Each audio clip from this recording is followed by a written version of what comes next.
toward publishing those books. But I found this today and saw it, and it just reminded me, and it kind of brought me back to how much I love writing and how I was trying to inspire kids at the time to write. Write it down, write anything. If you're mad, sad, angry, happy, if you've got a story to tell, do it. Write it down with pencil and paper. That's all you need.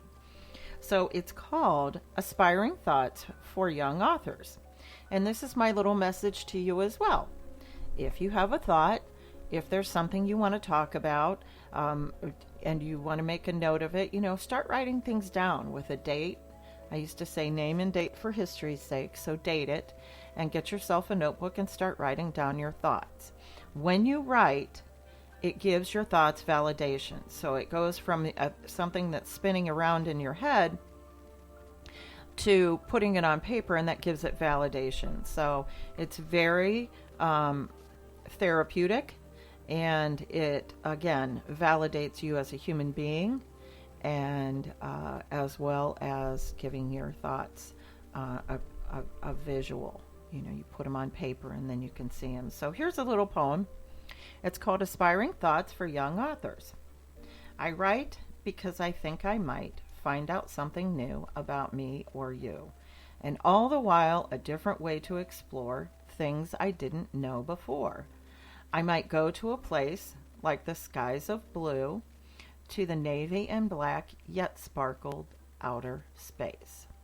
Another planet perhaps, or just a memory to note for history of when someone read to me or showed me a guide of the world, a map, a globe of all the places I could roam. Without words and reading, I could not find the future ahead and write of what I had left behind. How wonderful it can all be. It all can be. This whole writing philosophy, words that I come to know, together for our minds to grow. I am glad that I have found, with words like these, another way of expressing me. And the little bookmark says by Beverly J. DeSimone, October 17, 2001, inspired for the Poetry Club at Herbert Primary. So here's the gig. I wrote that, created it. It became this physical thing that I just held in my hand called a bookmark. And it never gets old. And every time I read it, it brings me back to that moment in history when I was trying so hard to motivate these kids to write. So that's my message today.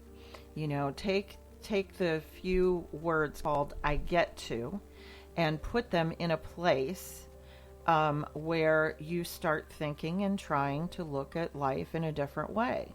And the other thing is write it down. Name and date for history's sake, and so that you have a record of what your thoughts might be.